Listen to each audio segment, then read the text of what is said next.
This episode of Bend the Knee is brought to you by the old gods and the new.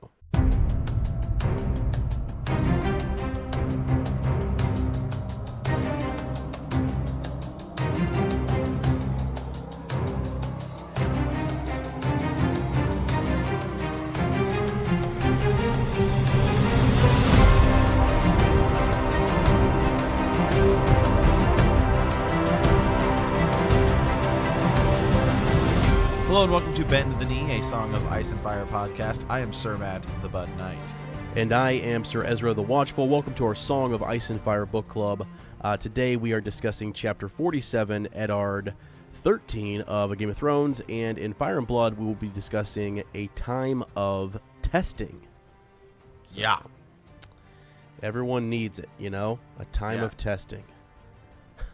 Yeah, testing time.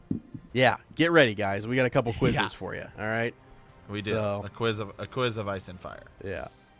All right. Well, yeah, this is exciting. We have been hard at work, my friend. You know? Man, these past 2 weeks have been crazy behind the scenes here for Sir Ezra and I. It's been great though.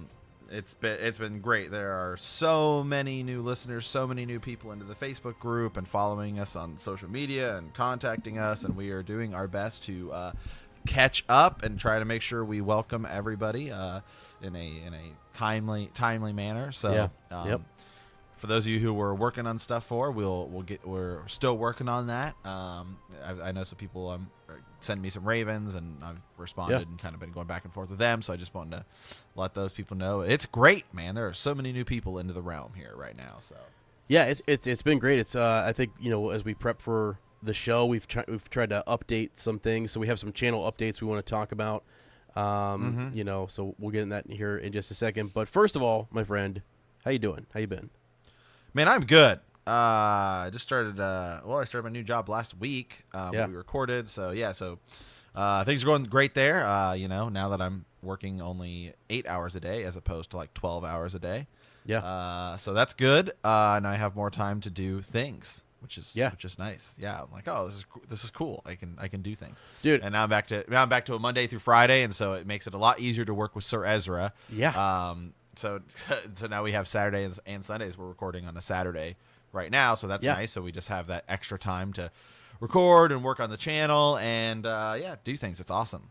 Yeah, dude, it really has been great. I mean, even I am still kind of under the weather. So like last night I was supposed to work with Sir Matt, but you know, I took some milk of the poppy and I just chilled out. So I just passed out. Yeah, the whole night. But yeah, we've been doing a lot of work, and it's been exciting. It's nice that we have sometimes like the weekends, you know, Saturday and a little more Sunday. flexible. Yeah, a little more flexible to get stuff done. So that is really great. Wow, let's talk about a lot of the channel updates. There's things people have brought to our attention and stuff like that, and so we have been working really hard these past 2 weeks to get a lot of that stuff up and going, because people have kind of asked for them and things like that. So where do we even begin, sir? Well, I would say the first thing that we want to do is this week during the vortex of winter, whatever is happening, we're going to have a huge negative. I don't know. I mean, Sir Matt, over where I'm at, it's going to be like negative 13. Okay, so winter is here. Right. So you're probably going to get some snow days. Yeah, I hope so. And on those snow days, so we just sort of got the exclusive Patreon T-shirts in. So my job this week is to package and send those out. So I am excited to do that. So that is still, you know, coming. That has not changed. I want to make sure that was clear, because we did just post in the Facebook group. Yes, we did a cool little update, which you know. You can share. Yeah. So we have been asked by a lot of people who joined now, and they said, "Wow, you know, I look back and I saw those T-shirts you guys did for the first run. Is there any way we could still get one of those, or you know, do you guys have T-shirts, stuff like that?" So we posted a link on our Facebook page and our Facebook group. Sirs and I have had these sigils, and you know, we had kind of posted the dragon one that we were gonna do for the Patreon thing originally, but then people voted and they wanted the wolf, and so we said, well, I don't know, let's just post them, and so we can do that. And so there you can go to a store. It's an online store. You can buy them. It's called T Public, I think is the thing. There's a link on both of that. We could put a link in the show Yeah. episode as well. Yeah.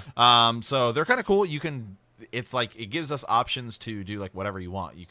We just upload the artwork, and then you can kind of buy whatever you want. If you want a bend the knee mug or I don't know, a bend the knee like cell phone case or whatever, it's kind of cool. And so then we don't actually have to like ship that out ourselves, and so it's really kind of nice on our end.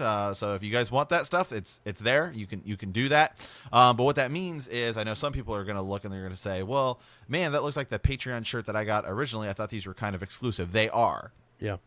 So the Patreon exclusive stuff that you get for being in that $10 tier and above, you'll see that the Lannister shirt we are doing the run on is a different shirt. It's a different. It's a similar logo. Similar logo, but it's different. It's kind of cooler. It's kind of what we call like the premier thing. Higher quality. Higher. It's a higher quality shirt. Stuff like that. So, and then also this summer when we do our next kind of wave of stuff, we have something coming that I think actually is going to be super cool. So Ezra and I are super pumped about it. We've been working on it for a while as well.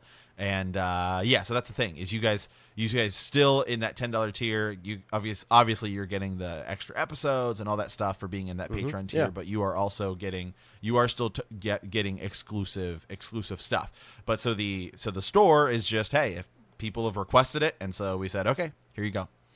Yeah, exactly. And what's kind of neat is we work with an artist who basically kind of has the same theme throughout all of that artwork, and so it's been great. We're kind of getting that fired up again. We've got some really cool ideas for the store, and it's caused us to think of cool ideas going forward for the gift packages. Every 6 months. So that we do, yep. Those will be exclusive, and I'm excited. It's actually pretty cool. So.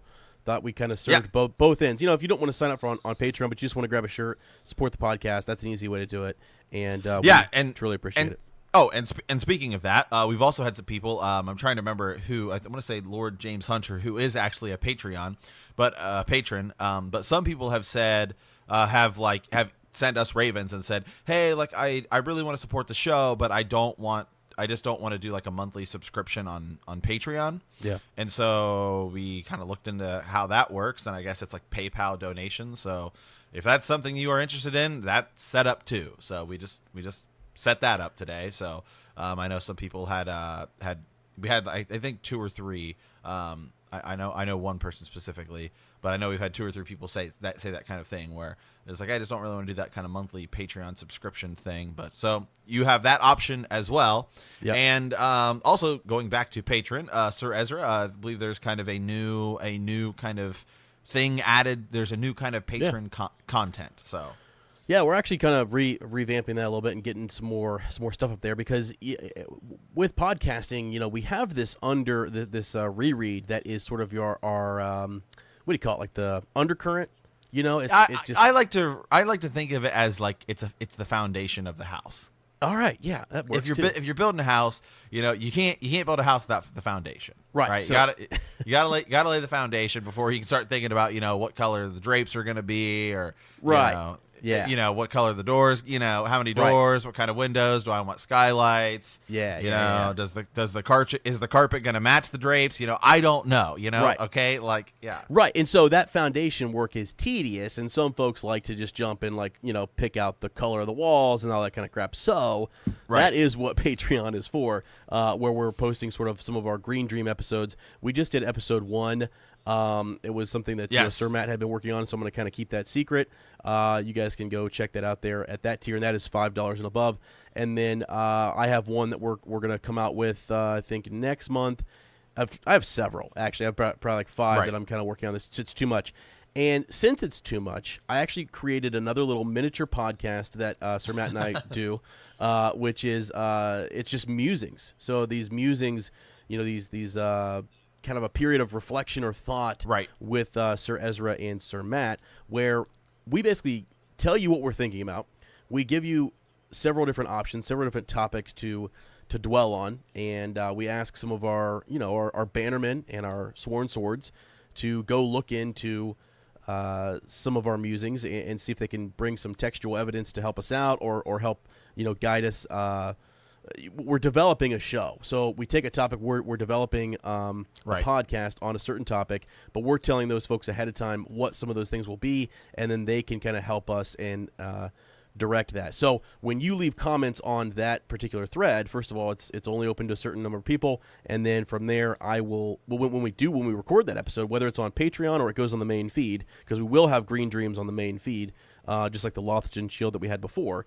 I think maybe the Quaithe one coming up soon might be something kind of cool that Sir Matt and I want to do for you guys. But we will reference your guys' comments there on that thread. So something, just trying to build up those upper tiers and give you guys more shout-outs, give you more access to the show, more influence, and all that stuff. So, yeah, pretty cool stuff. Yeah, and speaking of laying the foundation and our podcast being something else, as Sir Ezra and I get every once in a while, Sir Ezra and I have to do some of these, like, all right, here's a big update on the show, what's going on, kind of explain everything to everyone, so it doesn't seem like we're just pulling strings over here. Yeah, well, we are, but right. But I just want to give this guy a shout out. He gave us a review on iTunes. Yeah. Jabber. It's like Jabahur. Anyway, he left a super cool comment here, and I'm gonna read the whole thing just because I want to address it here. He said, "Love, awesome, but worried about the pace. Love the content, really like the host, and appreciate their efforts. Thank you. But I gotta say, I'm a little worried about the slow pace at which they're covering things. It's been a while since I read the book, so I thought listening to these discussions would be a good refresher, and I might pick up some things I missed. In a manner that is quicker than rereading the thousands of pages, I was surprised to learn that they are covering one chapter kind of per hour. We do about hour-ish episodes, sometimes bigger. In other words, probably longer than it would take to actually read the books. Yeah. Granted, I can't read the books while driving. Well, there are audiobooks, but yeah. I'm glad they are going deep, but at the pace it would take roughly 7 years of weekly podcasts just to cover the books that are already out. I guess at least that's true to Gur's style. It's fun to listen to, but honestly, I think it would be better if they covered 2 to 3 chapters per week at least. That would be closer to the pace at which people actually read, which might work better for the book club format. For an example of how slow the progress is, I accidentally let it autoplay after the last episode I had downloaded, and it had played the most current episode, and I literally did not notice that I had skipped 40 episodes. The entire year's worth of podcast, I listened to the entire episode, and only after reading the label did I realize what happened. Then he just kind of goes on anyway, and he actually says some really nice things. He said, I don't mean to be a hater, and I really love the discussions and the host. I'm just, I'd have concern with the podcast as I do the same concerns I had to do with the podcast as I do the book series in terms of how long it's going to take. I hope they don't die of old age before it finishes. Well, I hope Gur doesn't die of old age before it finishes. Yeah, no kidding. But Sir Ezra and I knew when we started this, we're like, hey, this is going to take like a couple years to do, right? Strap in. Yeah, so get ready. But yeah, I mean that's why, and I think a lot of people, and it sounds like this guy just skipped 40 episodes. So if you're skipping 40 episodes, you're not skipping. He would not have skipped 40 weeks worth of content. He would have skipped 20 weeks worth of content. So he skipped 20 chapters, and there were all of the Follow Up Friday things, which are theories. So he may have missed out on the fact that we cover stuff from all over the place, including the show and the the books, and we finished A World of Ice and Fire essentially, in that time, and we're actually working our way through Fire and Blood. But yeah, so I mean, I don't know, maybe at some point if we decide we want to do more than one chapter a week, I don't know, that is something that could happen, and that could happen in year 2 or 3. I wouldn't be opposed to it, but I don't. To me, I'm fine with the format we have now. But if that were an overwhelming concern, that's fine. But I think we cover. I mean, as all of our listeners know, we don't just cover the chapter. We cover the theories and all the other stuff as well. So. Yeah. It is good feedback, and we've always asked for that type of feedback. So we really do appreciate it, and it did cause me to think just a little bit. Sir Matt and I talked before the show. It's like coming up to season 8, right? We're going to do 2 episodes a week, which will be just continue with the reread, but then at the same time do the reaction. Winds of Winter will drop soon after that, hopefully, and we'll do 2 episodes again. We'll be back to Right. that, and we're going to be doing Raven's Nest in between there. So we could be doing, 1 week you might get 3 episodes. You might get a Raven's Nest on Friday, 2 at the beginning of the week too. So just know that that's where we're heading, and we're just kind of get that foundation laid, and that's sort of the way it is. But we're always open to make changes, and we're coming up on a year, really running this, the way that we have been, and so we're looking to make some changes, iron out some of the wrinkles, and just have a good time, So, Absolutely. Yeah, that's what we're here for. Yeah. Have fun. And we hope all of you have fun along with us. So. Yes. Yep. All right. Well, Sir Ezra, should we head on over to the Maester's study? Unless there's any more news we kind of need to cover. Nope, I think we're good. I think we need to head into that Maester study. We want everybody to jump into the group and be welcomed there and all that good stuff. So thanks for listening to our update. Just wanted to kind of clear all of that up with you guys, and I'd like to be transparent. So absolutely. Yeah, I mean, kind of like Jaehaerys. You know what I'm saying? I mean, he's pretty. He's transparent. He's a pretty straightforward guy. Yeah. So last week, in what I think was probably the worst episode of Bend the Knee we've ever had. I don't know, man. We just kind of hit 2 really kind of, especially that Fire and Blood chapter last week was like really kind of dry, and it's like, well, yeah, man. Yeah, exactly. Yeah. We probably could have spent an extra 5 minutes describing how dry it was. Yeah, sometimes when you're so this isn't dry, but do you know sometimes when you take a bite of something that's and you bit off more than you chew because it's just as much as you could chew, right? You're like, you really got that's how that chapter kind of felt to me, like, wow, man, it's gonna take a bit to kind of work this down. Yeah, that's true. Yeah. So anyway, this week is we are in 2 great chapters. So and the Daenerys chapter was fine too. It's just it was kind of short and straightforward. But anyway, so this week in Fire and Blood, we are in a time of testing, the realm remade, and that is pretty much what happens. It starts off, King Jaehaerys, the first Targaryen, returns to King Landing alone on the wings of his dragon, Vermithor. 5 knights of his Kingsguard had come before him, arriving 3 days earlier to ascertain that all was in readiness for the king's arrival. Queen Alicent did not accompany him, given the uncertainty that surrounded their marriage and the fraught nature of the king's relationship with his mother, Queen Alyssa. And the lords of the council, it was thought prudent that she remain on Dragonstone for a time with her wise women and the rest of the Kingsguard. Yeah. The day was not an auspicious one. I'm going to end there, but because it's not. It's basically spring cleaning. Is what's about to happen. It is, and he left his. Wow, I almost said something really bad. Never mind. Whoa. Whoa. No. It is spring cleaning. It's time to sort of clean up the council and get things going. I mean, he's kind of age. Right, and he's come back to claim, King's Landing here. So I'm going to skip down here just a little bit, my friend. He says the young king, a boy no longer, soon dispelled Grand Maester's fears. He slid gracefully from Vermithor's back. He smiled. It was as if the sun had broken through the clouds. His smile, right? Him showing up here. So that was reported by Lord Tully. The lords bowed before him, several going to their knees. Across the city, bells began to ring. He's actually circling on his dragon 3 times, really showing the people, that the king is back, ready to go. Mm-hmm. And so most of this chapter is him kind of dismissing just about everyone from their office and kind of replacing them with someone new, much as we saw with the Kingsguard, right? A couple chapters ago when he was creating his Kingsguard, he's like, no, I'm not promoting people based upon, whose father is they are. He's like, I want the best people. I want battle tested, people who are worthy of the office. And that's kind of what he does here too, is he's like, I want the one that comes to mind to me is the Master of Coin, right? Yeah. Anyway, the young king began his realm by remaking his council, keeping some men and replacing others who had proved unequal to their tasks. Is that before or after he? Oh, no. Oh, that's So that's after he has he has a quick little kind of conversation with his mom.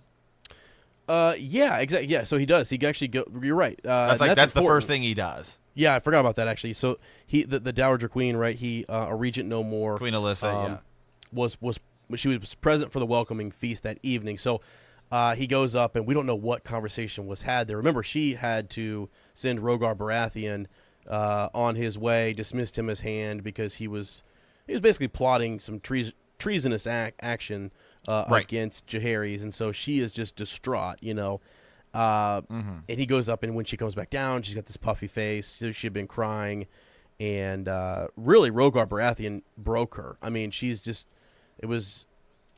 I don't know, it's just demoralizing. This is her husband, and she kind of finally sees that he's lost it, essentially, and he gets redeemed later. We'll talk about him some, but yeah, you're right. So then he goes on to approve some of his mother's appointments. So Lord Daemon Valerian as Hand of the King, which was pretty neat. Lord Corbray as the commander of the City Watch. Lord Tully was thanked for his service, so he was someone who was brought in there kind of to replace Rhaegar, and but he sends him on his way to replace him as, oh gosh, let's see, who else does he have on here?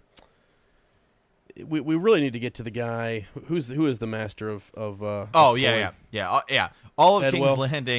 of King's Landing rejoiced when it was announced that Jaehaerys had also dismissed Edwell Celtigar as master of coin. Right. Like the king. So the king spoke to him gently, it was said, and even praised the leal service of his daughters to Queen Alicent on Dragonstone, going so far as to name them two treasures. Mm-hmm. But then it's kind of interesting right here. It says, finding a suitable man to take Lord Edwell's place as Master of Coin proved to be no easy task. And he ends up going with this guy, Rhaego Draz, right? Who was just a merchant trader and had kind of risen from nothing to become the richest man in Pentos. In a way, it kind of reminds me of Littlefinger a little bit, because Littlefinger, same thing, starts kind of from nothing, rises to prominence, and becomes Master of Coin under, Robert Baratheon. Yeah, it even reminded me actually a little bit of Varys too. Seeking somebody out in Essos, who had been. It's like, wait, what? Why are we not turning to one of our own, here in this kingdom? Why are we going outside? And actually, so Celtigar was like the taxes that he did try. I mean, he was trying to the crown was in debt. When he shows up here, part of the spring cleaning is that Jaehaerys has got to turn things around. They don't have any income really.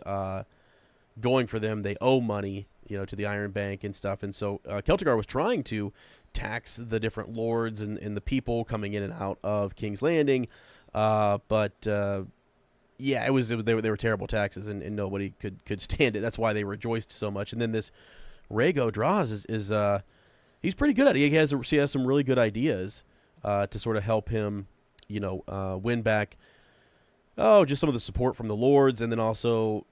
It's sort of like threading a needle here. He's got to tax the lords, but only on the things that are precious to them, So it's a different type of tax. He's also called the Lord of Air, which I thought was kind of cool because he has basically he was given the title of Lord, but he has no lands. He didn't grant him anything, no keep or castle. He just lives in King's Landing, down off of the Street of Silk, I think, or something like the Road of Silk or something. So, yeah, but he's an interesting character, and it shows sort of that Jaehaerys is willing to do what's best for the realm. And if it's finding a guy like this in Essos, then all right. And he's wealthy too. He's also super rich. Yeah. So. Then he kind of he sends off Septon Matthias, the fat and furious prelate who had fumulated so loudly against incestuous unions in the king's marriage. Matthias did not take his dismissal well. The fake will look, askance at any king who thinks to rule without a septon by his side. And Jaehaerys already has said, "We shall have no lack of septons." But we just don't need you. Right. Is kind of like what he says. Yeah, it's really cool because this is the guy who's been just talking trash about the Targaryens. Absolutely, absolutely. So it's going to come up here later. This new sort of rule or law of exceptionalism that the Targaryens have, and Septon Barth is actually the guy who replaces him, and he's on his way, already from Old Town, and he passes the Septon, right? He's in his gilded wheelhouse, attended by 6 guardsmen, dozens of servants, right? And what's his name is on like a donkey. Septon Barth is just probably didn't even, wouldn't have recognized him. He's just a real humble type of guy, and not well known. He's not someone who is super well known at the time, but he definitely will be. So Septon Barth is a big deal. So I really like this passage too. It's just after that one. Excuse me. The young king's changes went well beyond the nobles who sat upon his council. He made a clean sweep of dozens of lesser offices as well, replacing the keeper of keys, the chief steward of the Red Keep, and all his understewards, the harbor master of King's Landing, and then other places as well, the warden of the King's Mint, the King's Justice, master at arms, kennel master. He further commanded that the dungeons beneath the Red Keep be cleaned and emptied out, and that all the prisoners found in the black cells be brought up into the sun, bathed, and allowed to make appeal. Some, he feared, might be innocent men imprisoned by his uncle. And this Jaehaerys proved sadly correct, though many of those captives had gone quite mad during their years in darkness and could not be released. Yeah, so, it's unfortunate. That was Maegor, just imprisoning people. Yeah, Maegor the Cruel, just imprisoning people, and so Jaehaerys tries to do the right thing, but these guys are already so far gone because they're just living in the Red Keep, the black cells for who knows how long. Yeah, driven them mad, and they're not fit for maybe society. Yeah, is what I was thinking. Because remember when it's when Varys is leading Tyrion out, right? Like they go down to the black cells, and it's like they don't even have torches, right, down there. Yeah. And they're like walking, and Varys is like walking Tyrion out, and Varys just knows the path, and it's just pitch black, like you can't see anything. It's crazy. Yeah, it's actually crazy. There's people down there. I don't know how they get them food or like whatever. Maybe the guys use torches and bring them over. Yeah, I don't know. Yeah, and then once they leave, then they're just kind of left there. So, right, okay, so yeah, he's even replacing the rat catchers and all that good stuff. So now, one of the biggest things that he faces, so he's cleaned house, right? And after a time, he has to deal with Rhaegar Baratheon. This is the guy who showed up on Dragonstone, and with all of his men, he tried to, he didn't want the union of Jaehaerys and Alysanne to happen, to take place. And really, I have to say, I think, and you find out later, is that everything that he does, he does believe he's trying to do for the realm, right? He's actually... They were so worried about the Faith Militant that they would rise up against Jaehaerys and that there'd be all sorts of issues with the Faith. So they don't want a repeat of that because his father, Jaehaerys' father, dealt with that. And that was the big mistake that Aenys, had made. And so they're trying to avoid that, but he was just in love with Alysanne. It's a great, love story that Alysanne had. Alysanne is actually great. She is the good queen. Alysanne is just... fantastic. The more I've read about her, it's just such a cool story. But excuse me, this cold is killing me. Rhaegar. It happens. Yeah, it's this chill, man. Rhaegar is summoned back, and before he goes, he's kind of talking to his brothers there about what he should do, and they said just go to the wall. If you were to go to the Night's Watch and take your vows there, then basically you're beyond the reach of the king, essentially. They kind of would take him in, protect him. He said his vows, and he's no more a part of this, Game of Thrones, this Seven Kingdoms business. So that's an option that's presented to him, by his younger brothers there. But he's opposed to that. I think he decides to go to Jaehaerys and just explain himself.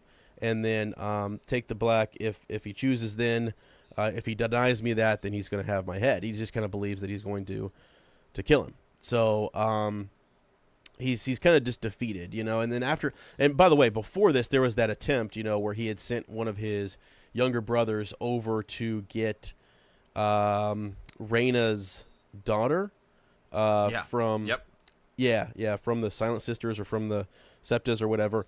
And that failed, right? And they're imprisoned in over in Old Town, with one of the high towers there. So he got himself in a bit of trouble. And that was after he'd already gone back, he'd already been dismissed, and he was sent back to, his to Storm's End by Alyssa, and so yeah. Anyways, he's summoned in here, and the king received him seated on the Iron Throne with his crown upon his head. The lord of his council were present. Sir Joffrey Doggett and Sir Loras Roxton of the King's Guard stood at the base of the throne in their white cloaks and enameled scale.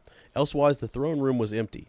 Lord Rogar's footsteps echoed as he made the long walk from the door to the throne. And I'm going to read this part just because it is kind of important. And the way that Jaehaerys deals with Rogar is super just telling of his whole reign and rule here. So Grand Maester Benefer tells us that the lordship's pride was well known to the king. His grace had no wish to wound him further by forcing him to humble himself before the entire court. So, that's why there's not a lot of folks there. So he says, Rogar says, your grace, I am here as you commanded. Do with me as you will. I ask only that you spare my brothers in House Baratheon. All that I did. And then Jaehaerys finishes, for the good of the realm as you saw it. So he already knows what he's going to say, and he is trying to save face here for his house, Sir Matt, Yeah. Oh, absolutely. Which I think, in the end, and again, what's really cool, Jaehaerys says, he goes on here, I'll kind of just summarize this next bit. He says, I have not forgotten that you took us in, that you had my back when we, tried to overthrow, gosh, I just lost his name, Maegor. Right. So, that's super important. He takes these Targaryens in, and he could have been killed for that. I mean, he could have been, if enough time had gone by, I think he actually is ordered to give them up, and he doesn't. He does, kind of defy there. So he's like, I haven't forgotten that, so that's pretty neat. Let's see, words are wind, Jaehaerys went on. Your lordship, my dear friend, spoke of treason, but he committed none. So when he talks about, Rogar kind of says, I've made the I've committed treason. And he basically says you've spoke of it, but you haven't actually committed it. And I think that's sort of where Jaehaerys kind of lets him go here. And I honestly think, Sir Matt, what do you think? His mother, when he talked to his mother, I think maybe some of his decision making here might have been influenced by his mom. Yeah, well, because it just says we don't know what that conversation was. We just know that when she came out, she was red-faced and her eyes were puffy, right? Right. And so, I mean, clearly it was not good, and I'm sure a lot of it had to do with Rogar Baratheon and what Jaehaerys' plans were for him. So, yeah, well, what I was thinking too is that she's kind of sharing her despair and just that, I've lost even now, Rogar, and that we weren't trying to hurt you and Alysanne. We were actually trying to protect you, and he just didn't know any other way to do that than by force you into, what he thought was a good plan. Right. So I feel like that's some of the conversation that took place there. But it's because it didn't seem when they did it, when it seemed like even Rogar's plan wasn't like, oh, I want to do this because I want to be in control. It was more along the lines of, it is an incestuous marriage. Like you're not gonna have the support of the faith. It was kind of like one of those things where it's like, you'll thank me when you're older. Yeah, was like their plan about it. So right, because he still intended in a couple years for Jaehaerys to be crowned. You know what I'm saying? It wasn't like he was going to keep. Right. He's just a regent for only a couple years. So yeah, things just did not go the way that he wanted them to. Now, another cool part here with all of this is they bring up his brother and sending his brother to remove his niece Rhaella from the mother house, and he said that may be true, but he actually gives him an excuse here. He says, perhaps you only wish to have her for a ward, lacking any child of your own. That's not what he intended. We know that, but Jaehaerys is sort of making an excuse here for him. So, he goes on to talk more about the treasonous acts. He says, when the dragon died and my father donned the crown, he was beset on all sides by would-be kings and rebel lords. The same may befall me, for the same reason, to test my resolve, my will, my strength. My mother believes that godly men throughout the realm will rise against me when my marriage is made known. Mayhap so. To meet these tests, I need good men around me, warriors willing to fight for me, to die for me, and for my queen, if need be. Are you such a man? Wow. You know? It's just not what you thought was going to happen. It's not, you know, there's all this buildup as in, like, he's going to be mad at Rogar. He's going to be upset. He's going to take his head. And no, it's just, so he's thunderstruck. It says that he's getting this response from the king, and he just says, you know, I am your grace. And then King Jaehaerys says, then I pardon your offenses. There will be certain conditions, you know, but you're pardoned. I mean, kind of cool, you know? Yeah.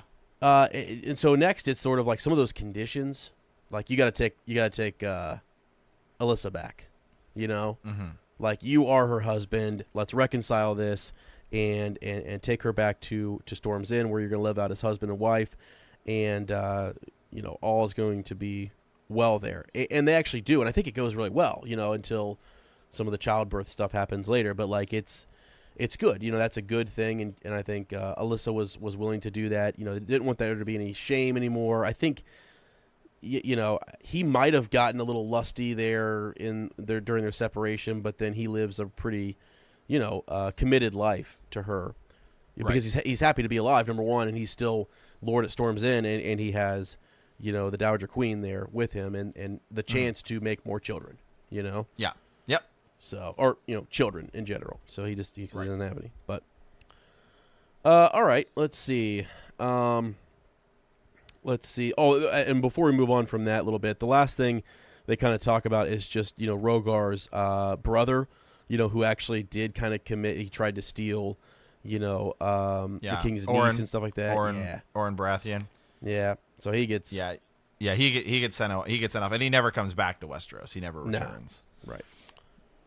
Right. He's exiled. He ends up dying. He has a 10-year exile and ends up dying before he can come back. So. We can kind of breeze past that, I'd say. Okay. And let's see. Oh, the health of Queen Alysanne pledge. Oh, yeah. So, where's the wedding bit here? See, thus was the peace made between the young king and his former hand. Okay. He kind of pledges right to that Queen Alysanne, when she shows up, that he's going to pledge his love, you know, and loyalty to her, because, you know, she'll be coming, right? And so that's the big wedding that's coming up, right? Is that where we're at? I think that's where we're at. Mm-hmm. Okay. In King's Landing, the long reign of Jaehaerys I began. In earnest, the young king faced a score of problems when he assumed the rule of the Seven Kingdoms, but two loomed larger than the rest. The treasury was empty, and the crown's debt was mounting, in his secret marriage, which grew less secret with every passing day, set like a jar of wildfire on a hearth, waiting to explode. Both questions needed to be dealt with quickly. So, you know, Rhaego does his thing in regards to the Lord of Air, right? Is trying to secure some loans to try to help them resume the work on the Dragon Pit, and, you know, all of that. Let's see. Well, I think we get to his taxes later. That might be coming up here. Or maybe no. Oh, no, here it is. Yeah, so this is where he starts to talk about the type of taxes that they want. So they talk about these the lords and these, you know, different all the high lords, right, around the kingdom. Right. What is it that they want? You know, they want so desperately that we could tax them for, you know? And it's these silks, it's certain wines, you know, precious material, spices, and those are the types of taxes that the Master of Coin ends up, you know, coming forward with. Right. Things that they're still going to they might grudgingly pay them, but they want them so badly that they can't live without them, so they're going to pay that tax. And he does away with some of the other ones. You know, the Celtigar stuff is gone. So yeah, I like this thing here, where I like this passage. It's like the spice and silk taxes were not the end of it. King Jaehaerys also brought forth a new law on crenellations. Mm-hmm. Any lord who wished to build a new castle or expand and repair his existing seat would need to pay a hefty price for the privilege. This new tax served a dual purpose, His Grace explained to Grand Maester Bennifer. The larger and stronger a castle, the more its lord is tempted to defy me. You would think they might learn from Black Heron, but too many do not know their history. This tax will discourage them from building, whilst those who must build regardless can replenish our treasury whilst they empty theirs. Mm-hmm. So just smart, like a lot of smart taxes that that's not even going to really like affect that many people. So right, yeah. There's more later, like they might pop up here, just the different taxes and stuff that he sets up, but those are the main ones, I believe. So, and since we're talking about the crown being in debt, right? So the king has this second wedding coming up with Alysanne. And it's essentially, he was married in secret, so we have to have this big, splendid wedding in front of everybody. I want to do a quick plug here just for History of Westeros. Did a nice little parallel on like the weddings, the golden wedding that we had here with Rhaegar, and then some of the golden wedding that we had back in the main series. So he's doing a nice job of actually making parallels between Fire and Blood characters here and then characters in the main series.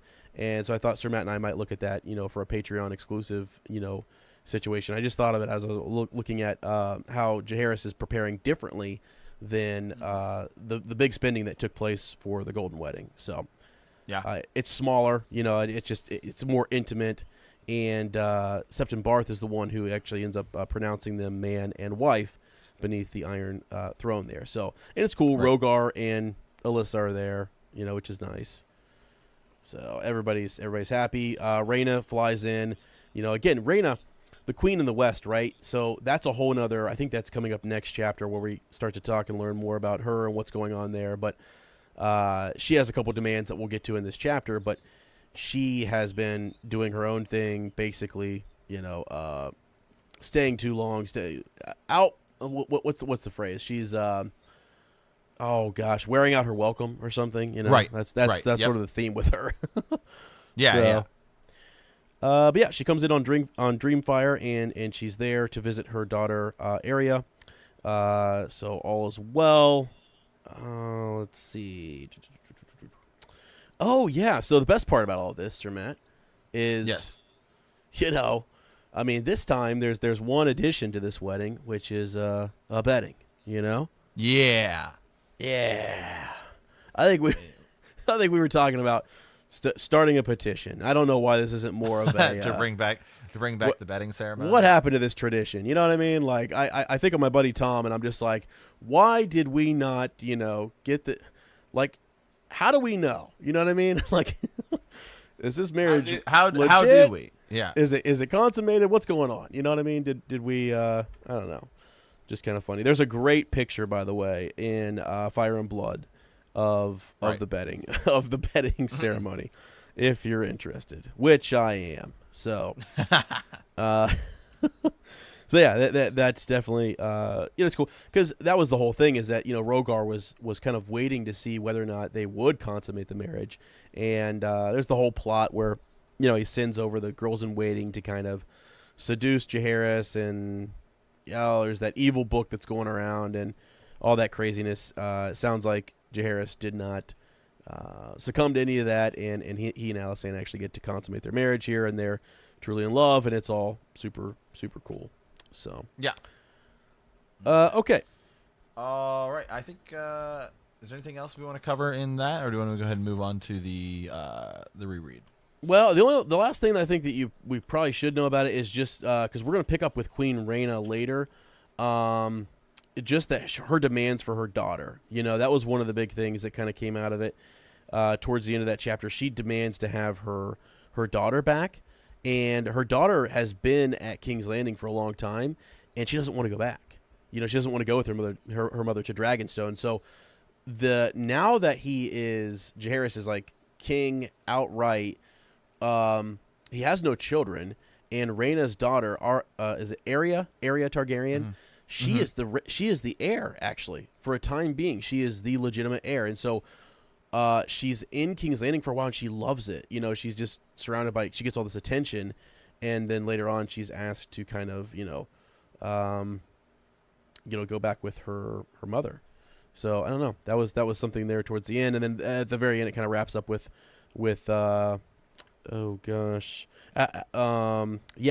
Alysanne being pregnant. So Right. he's kind of pleased to announce that she's pregnant. So there's a couple other things in there too, but just it's the whole bit about Dragonstone and what goes on between Rhaegar and Queen Alyssa. So for the most part, he's cleaned up house and he's ready to go, and he's the Rhaegar stuff is behind him. It's only going to be Alysanne. Alyssa and Rhaegar and the pregnancies. Basically, what happens next, Sir Matt, is a whole lot of birthing. I mean, Yep. that is like, it is just baby after baby. It's just a bunch of craziness, and it doesn't always go, as well as we'd like it to. So, all right, I think that's it. I think that Okay. should do it. All right, well, let's go ahead and move on over to the reread here. Last week, we were in Daenerys 5, where Daenerys was eating a stallion heart as part of a Dothraki pregnancy ritual. Afterwards, she had bathed in the womb of the world and gone to a reception feast, where Viserys, her brother, had soon arrived, and he was drunk and screaming. He drew his blade and kind of demanded from Khal Drogo what he was owed, and Khal Drogo gave him the crown of molten gold, and then he was really screaming. So Shame and Christmas. Khal Drogo gave him that golden shower, and so he was screaming. Hey, so hey, can I also say, he did. But I mean, so a couple things there. Since we've got the petition started, it's like, why aren't more stallion hearts being consumed at pregnancy ritual things? Is that not? Where did these things? Also, where did Gur get that from? You know what I mean? Like, I don't know, man. I cannot how does he imagine come that up with eating some a of that horse. Eating a horse would be tasty. I feel like it'd be really tough. gross. Yeah, real tough. Yeah. I don't know. It's just interesting. I'm always amazed at some. Because I know a lot of people know a lot about the influences and what he's been influenced by, and I'm always just like, with the Dothraki, I'm like, where did that influence come from? You know what I mean? So maybe somebody can tell me later on. All right. So this week we're going to be in Eddard 13. The last time we were with Eddard, he had known the truth of what Jon Arryn had died for. He had also learned from Pycelle and Peter Baelish that Lord Tywin Lannister was preparing for war. He then met with Cersei and told her that he's going to tell Robert the truth when he gets back. He's going to tattletale.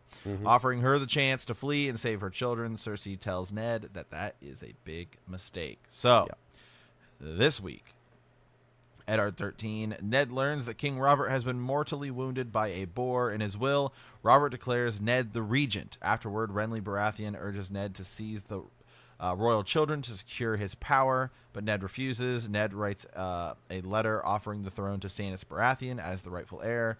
Reconsidering his need for men, Ned declares his his intentions to Littlefinger and asks him to arrange the support of the City Watch. There's your summary. Now let's move into the details. So this chapter kind of starts kind of weird. Ned is dreaming of kind of walking through the crypts beneath Winterfell. The kings of Winterfell are watching him with the kings of Winter are watching him with their eyes of ice, and the dire wolves at their feet snarl. Finally, he comes to the tomb where his father sleeps. With Lyanna and Brandon beside him. Lyanna's statue whispers, "Promise me, Ned," and her eyes are weeping blood. Ned jerks awake with someone pounding at the door. Yeah. Well, I mean, dude, there's just too many. Ned just has too many promises to keep. Mm-hmm. I mean, he's got this stuff with Lyanna weighing on his mind. There's actually kind of a theme here with people asking him to keep promises, but then him not being able to. Like he's supposed to be this. Like his honor is questioned, or basically it's said that he is too honorable, and that's sort of what weighs him down. But yet he does several things in this chapter that are not necessarily truly honorable. I don't know. It depends on how you look at it, right? Are you serving the realm? Are you serving yourself? Those are all the kind of questions that get raised. So, but yeah, he's the door is being he's being summoned to King Robert because Robert had a little too much wine, and decides to take on a boar by himself, which is just radical. So we'll get all of those bits here in a bit, but let's see. So Robert had returned to his hunt. It was long past time. I shall need a few moments to dress. He heads down. He sheathed the Valyrian dagger. That's brought up several times as this dagger. So we see that Ned is keeping that close. We're going to pull that out here at the end and talk to Littlefinger with that. The Red keeps still dark. He starts to talk, too, about some of the preparations for his daughters, to be on their way and making sure that they're well protected and we have everything set up to go for them to exit the city. Remember, it was only like 3 days when... So this is like the next day, right? I mean, like Robert comes back pretty soon because his kids should be on their way here soon back to Winterfell, Sansa and Arya. Right. But, yes. Yeah. Let's see. So the royal apartments were. Oh no, let's skip on down here. Bring him here. Robert's voice called, strangely thick. Fires blazed in the twin hearths at either end of the bedchamber, filled the room with a sullen red glare.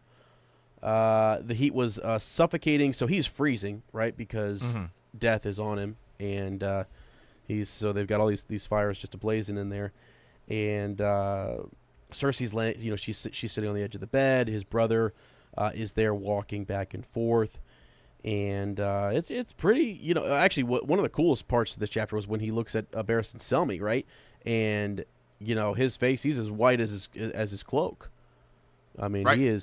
He knows that the king is dying, so he knows it's bad when he walks in. Yeah, well, I mean, and to Joffrey's credit later, right? Yeah, I mean, it is the King's Guard job to keep him alive.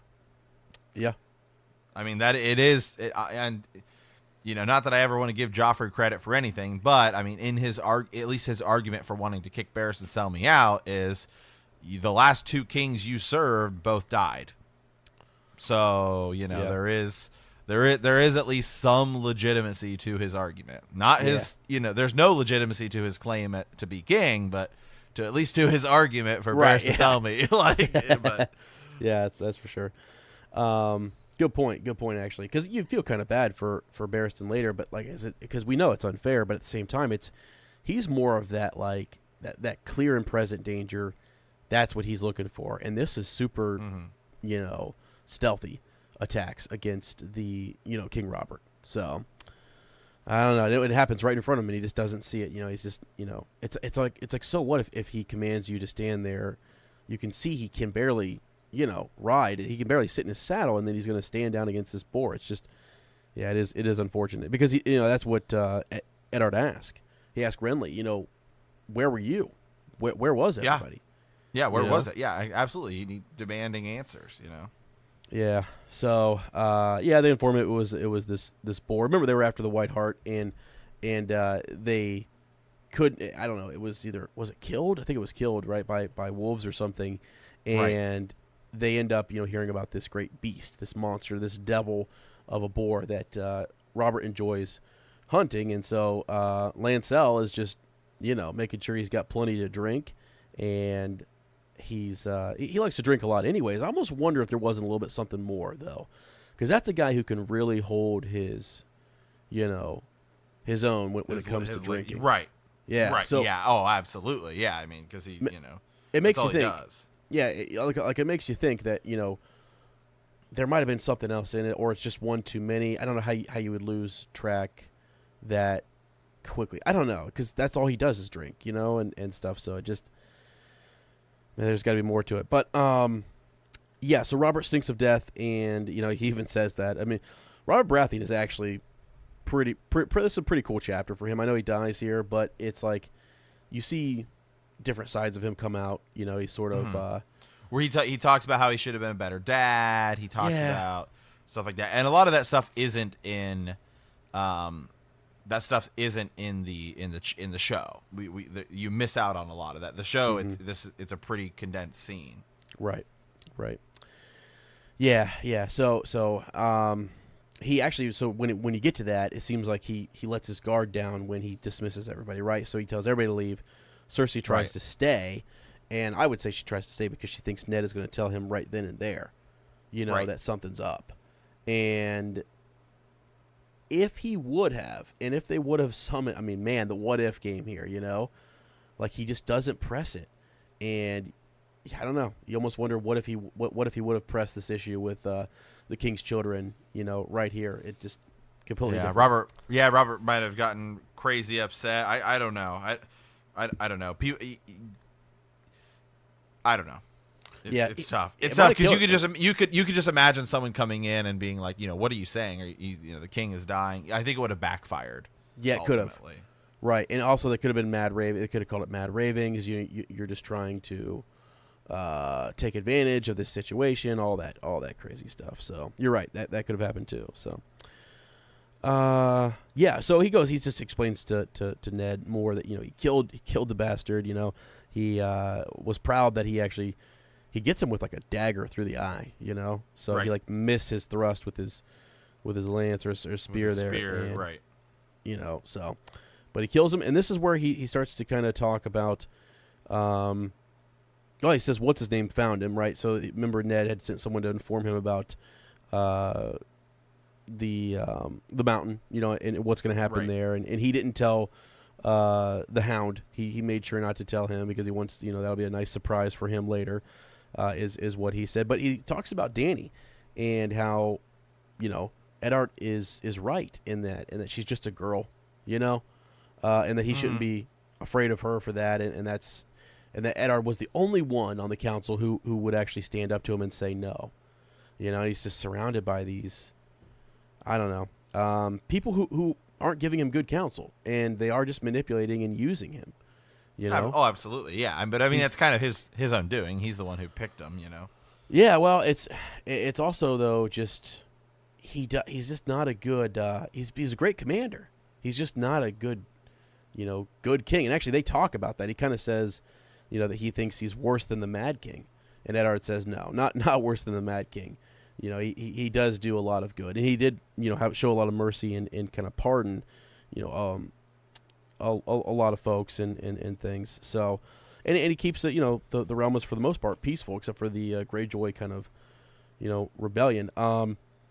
This is when it gets kind of tough, though. He starts to kind of tell Ned to take care of his son, Joffrey, right? He tells him to get pen and paper, and he's gonna decree that Eddard Stark is the Lord Regent and protector of the realm upon my death, to rule in my stead until my son Joffrey comes of age. And this is where you get that first little hiccup here, where instead of saying Joffrey, he says his heir. Until his heir, right? Yeah, and that's huge. Yeah, it is huge. It's why he writes the letter to Stannis, and kind of does all of that. Yeah, Stannis Baratheon, the rightful heir. That's right, exactly. So, yeah, to this point, even in the series, that's the guy, according to Ned. Yeah. So I already mentioned a bit about where they talk about how he's comparing himself to Ares and all that good stuff. He says, yes, he asks if he's done scribbling. He says, add the words in there. He's just trusting Ned to just write it all down right. Your regent, take care of everything. He says, yes, your grace. The king sprawled his signature blindly, leaving a smear of blood across the letter. The seal should be witnessed. He says, to serve the boar at my funeral feast. With an apple in its mouth, skin seared crisp, eat the bastard. Don't care if you choke on him. Let's see. Promise me, Ned. So, Ned is asked to keep this promise of serving the boar at the funeral feast, which is crazy. So, okay, we talked about the girl. Before earlier, Grand Maester Pycelle was trying to get him to drink some of the, just drink something to help the pain and help him just basically seek death a little quicker. Yeah, Maester Pycelle says he can't believe that he is still alive. He can't believe that he survived this long. Actually, it's kind of graphic at one point.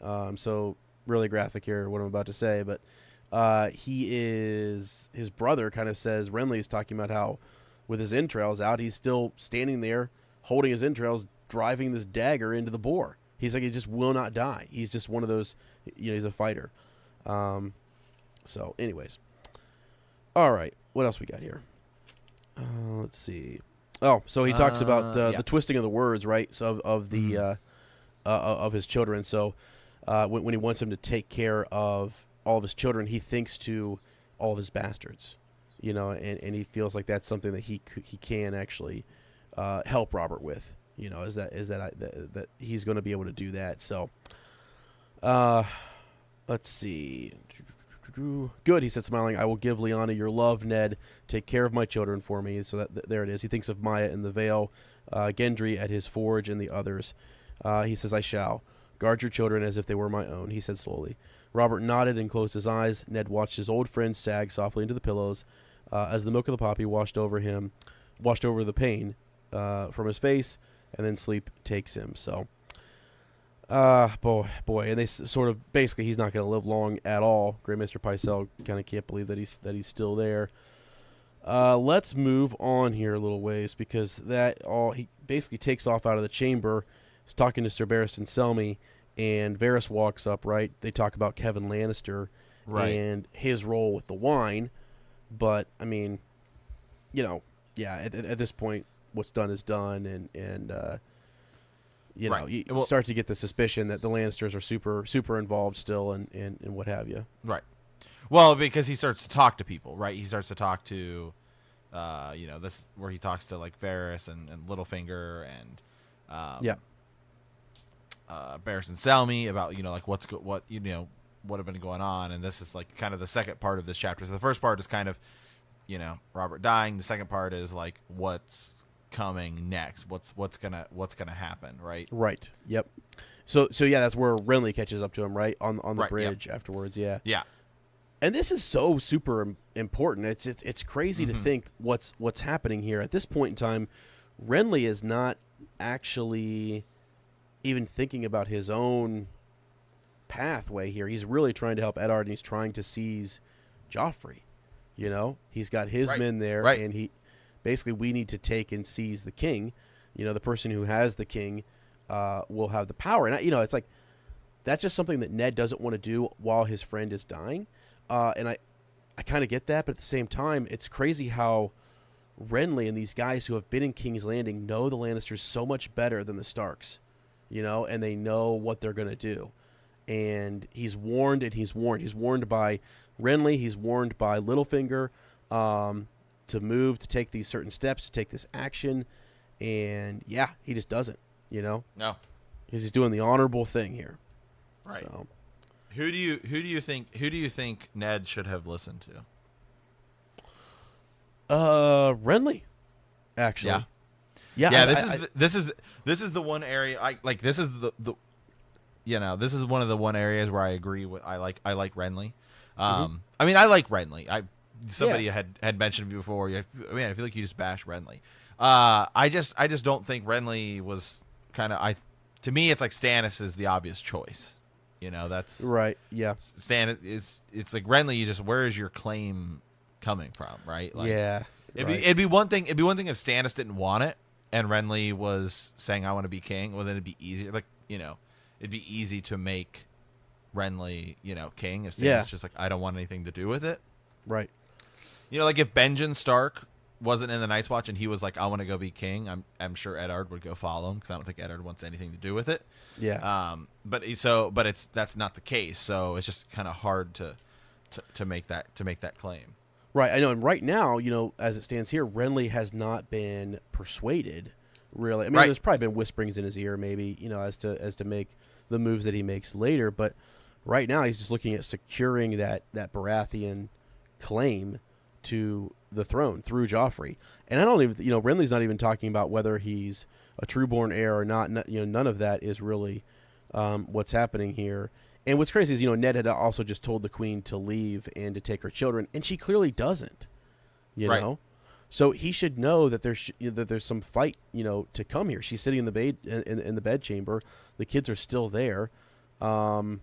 He's writing to Stannis, and so anyways, it's just, I would have listened to Renly in this situation, and because when he doesn't, Renly's out. I mean, he's gone. He's nowhere to be found because he knows what's going to take place. I mean, he maybe can't play he's not as tricksy as maybe Varys and Littlefinger, but he knows what those guys are up to. He knows absolutely. What Cersei's up to. So it's just, man, it's crazy. So well, and Renly, Renly does the smart thing. I mean, like, he's like, I'm going to go get an army because that's the best way to deal with this.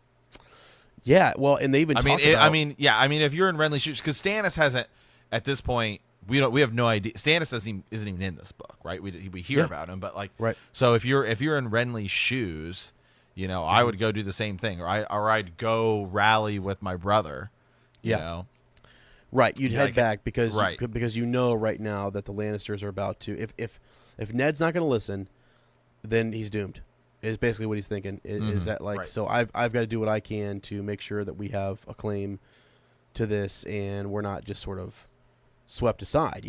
So it's crazy because you have Joffrey Baratheon. You would think there'd be no issue there, but and then he has kids, and they're just the brothers are kind of pushed further out. But I don't know.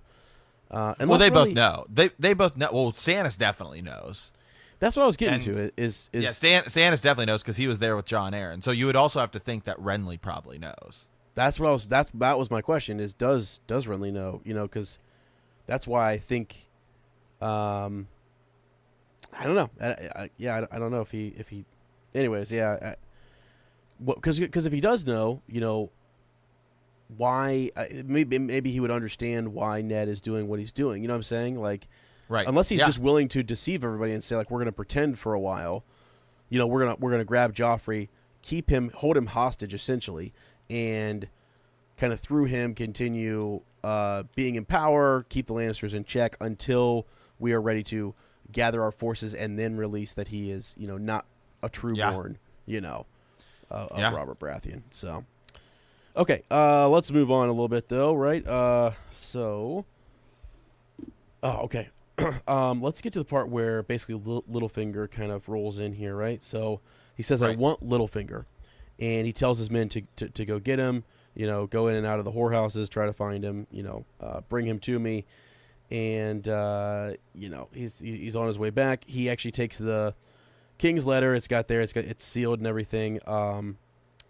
And he sits that on the table there in front of him. And where is... Oh, Peter... Yeah, here we go. Lord Peter was clad in blue velvet tunic with puffed sleeves, his silvery cape pattern with a mockingbird's. I suppose congratulations are in order, he said as he seated himself. And it's just a mocking thing to kind of say. It's like the king lies wounded and near death. Why are you saying that, right? But then he already knows that he's protector of the realm. Varys has kind of hinted at it, and you get this nod again that Varys has birds everywhere. That he was actually listening to their conversation. Do you think he was? Or do you think they just assumed? Oh, yeah. Absolutely he was. See, I don't know. I actually think it's just an assumption, and that Eddard is actually just an easy tell. Because I'm like, how, they know that he scratched something on a paper and that it was sealed. So what does that say? But, like, does he have little birds in there? Is he himself in there listening behind, the fireplace or something? I don't know. It's crazy. I'm sure that you could kind of go either way with it. It's just like, anyways, so yeah, Varys is doing his thing, spreading that Eddard is going to be the regent. Let's see. Oh, he says by rights though that the crown should pass to Stannis because he reveals to Littlefinger that these are not. He knows why Jon Arryn was murdered, and that it was because Joffrey and Tommen, according to Eddard, are not. Robert's true-born children. They are Jaime Lannister's bastards. And Littlefinger knows that, right? He says, shocking. Like, wow. And that's, right, that's telling, right? So he's not shocked by that news. The thrones should pass to Stannis and, whatnot. So they have this big conversation back and forth about what they should do. And you basically learned that Littlefinger kind of says, what does he say? Is that the gold cloaks are his because he controls the money, right? The coin. Yeah, absolutely. So he can get it's like who has the money has the power, right? Money, right? Money is power, and so that's kind of he's like I don't know. I actually just rewatched as I'm doing my own rewatch to get ready for the season. Season 8. I just watched the episode in season 2, and it doesn't happen the same way in the books, obviously. Right. Where Littlefinger talks to Cat at Renly's encampment. Yeah. and he's like trying to convince Kat that maybe fate has brought us together, right? Like, oh, here's the bones of your dead husband, and like, and I mean, clearly this is kind of what Littlefinger's thinking. He's like, I can take Eddard Stark out of the way. Right. What you and I have talked about. It seems to me like if I'm Littlefinger, I would want the Lannisters out first, more than I would want the Starks out. Well, and that's sort of why, like, do you believe Littlefinger here when he's trying to persuade him as to why they should not support Stannis and why they should support, Casterly Rock? And I also think it's just that, he's been in cahoots with the Lannisters for a long time, and he believes that they're going to keep him in his position. Stannis is gonna throw him out. I mean, what's weird here is that, like, Eddard wants to be like he wants someone else to step in his hand. He's okay with Stannis just coming in here and cleaning house. Littlefinger is not. So selfishly, he is trying to convince Eddard to, back the Lannisters for the time being. And if he does that, then there's no issue with treason or this whole bit about. I don't know what the Lannisters would do at that point with the information that he has. Would they do another promise me, Ned, that you're not going to tell everybody about this or make any big issues? But anyways, because he says, hear me out. Stannis is no friend of yours nor mine. Even his brothers can scarcely stomach him. The man is iron, hard, unyielding. He'll give us a new hand, a new counsel for certainty. No doubt he'll thank you for handing him the crown, but he won't love you for it. And his assent will mean war. So basically saying Cersei will not give this up easily, and Tywin is probably on his way with an army right now. You know what I mean? They're already ahead of us. So back the Lannisters. And he does the whole spinning with the Valyrian steel dagger and tries to show that, like, I have the money, so if you need those, how many gold cloaks are there? Were they 2,000 or something like that? Right. Yeah. Gold, the city watch that he's going to kind of bring in to support him here, because he sent most of his guard out. He has nobody. Eddard really has nobody, and he just passed on Renly's offer, to have his household guard, join his when they make this transition. And he doesn't. Well, he says he's still counting on 30 men in his personal guard from Renly, but he says the city watch has 2,000 strong swords to defend the castle, the city, and the king's peace.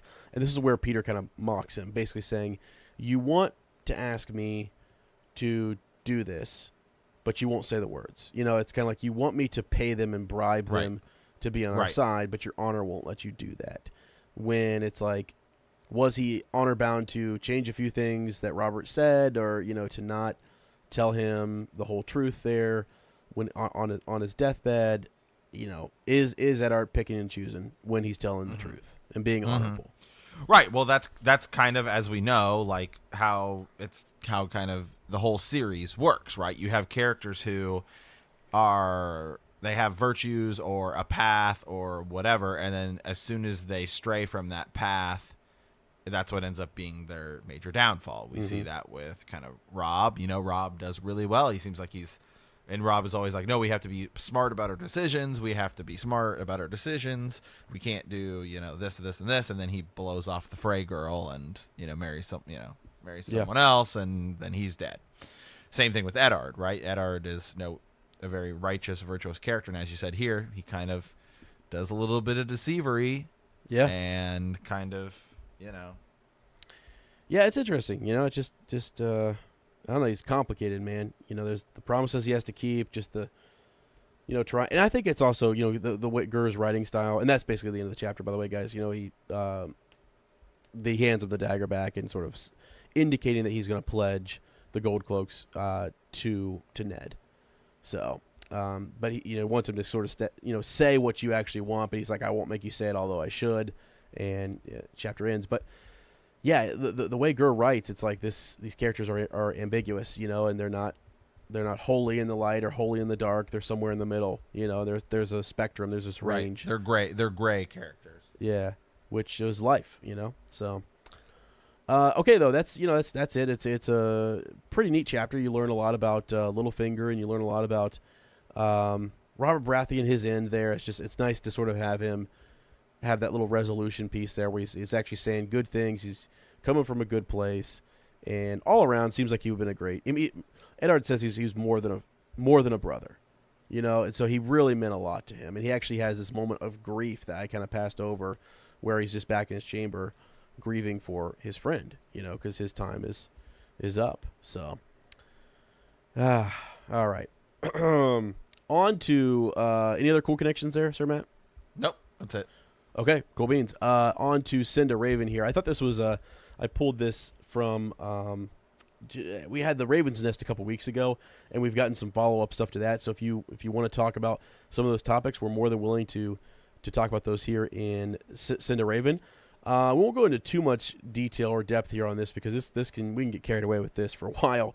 It says, "Good day, sirs, Sir Yusuf, the Grackle Knight here. I listened to the Raven's Nest and enjoyed it thoroughly. On the topic of young Griff, though, I feel like I have a good opinion that I don't believe has been mentioned on the show.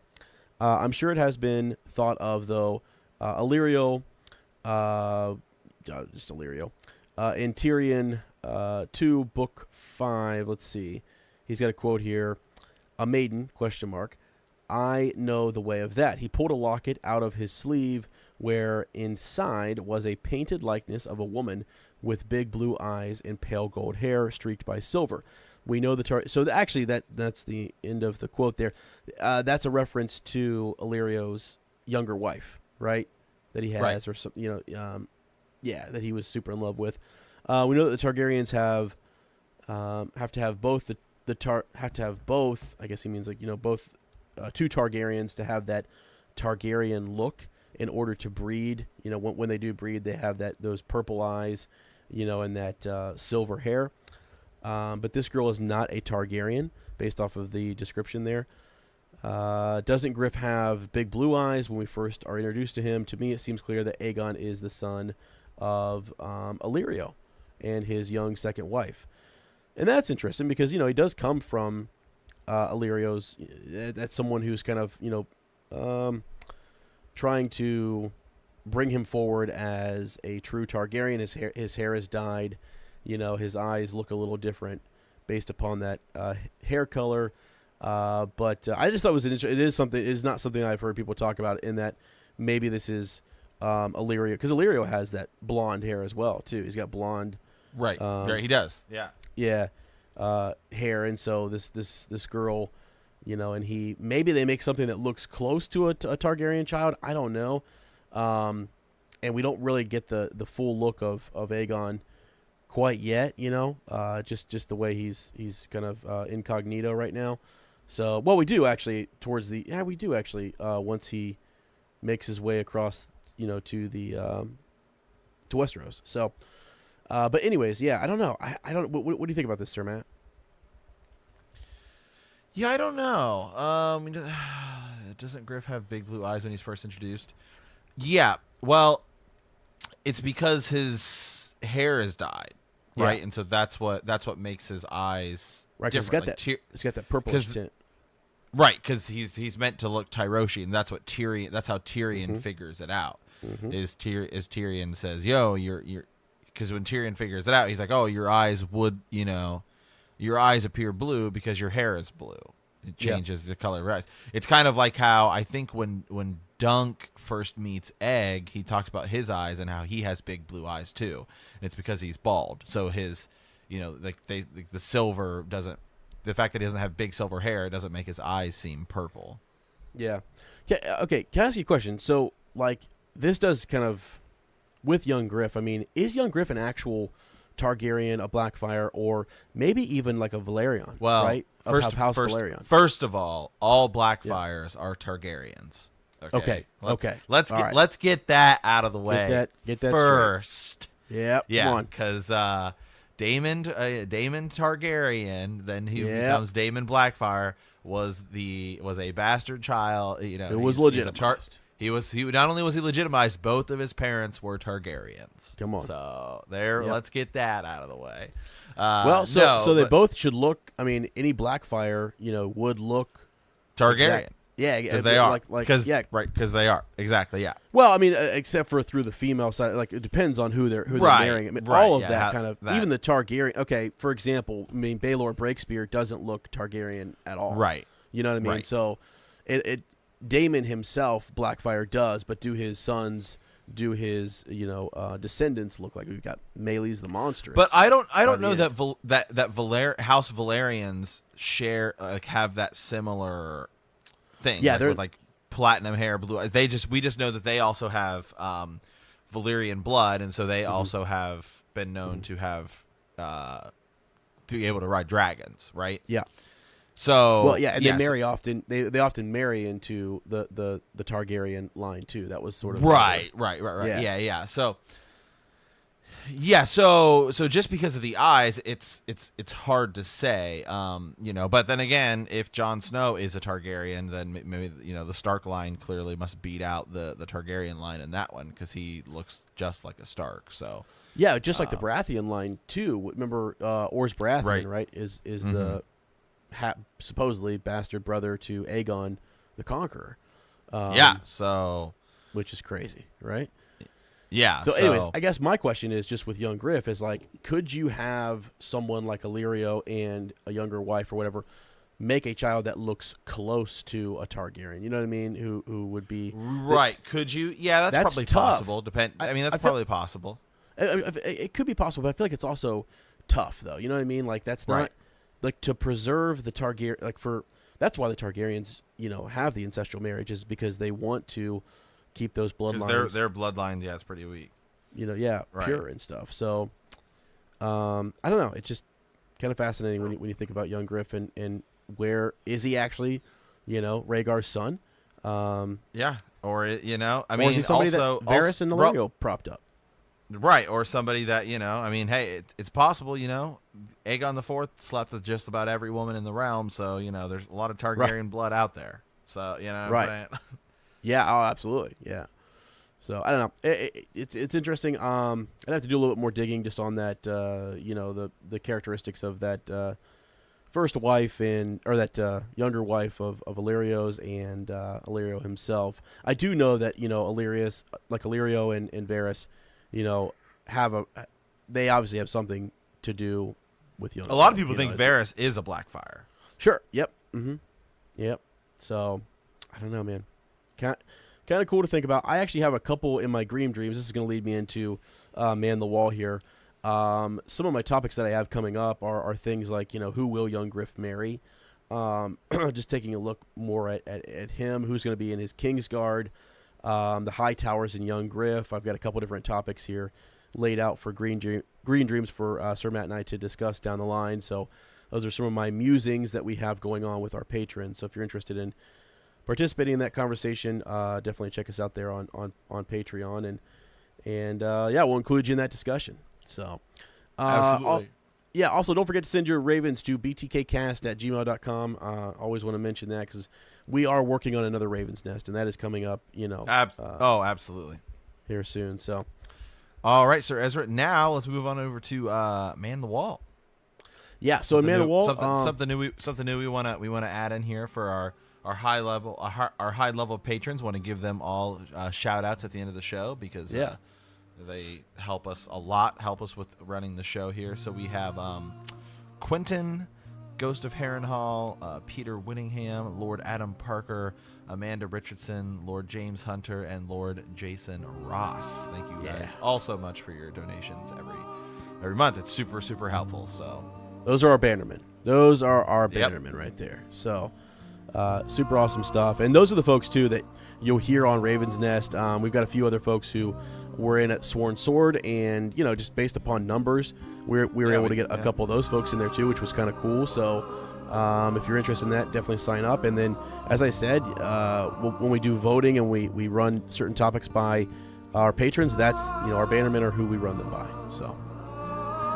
Absolutely. All right, my friend. It's been kind of a, it's kind of a longer episode today, which is great. Love when we can get some of these longer ones in here. So, all right. Well, it is time to say farewell. We want to thank you for playing the Game of Thrones. In our next episode, we will be discussing Chapter 48, Jon 6. Mm-hmm. If you like our podcast, don't forget to subscribe, like us, write a review, leave a comment, or send us a raven at btkcast@gmail.com. We will see you in a week, and remember that winter is coming.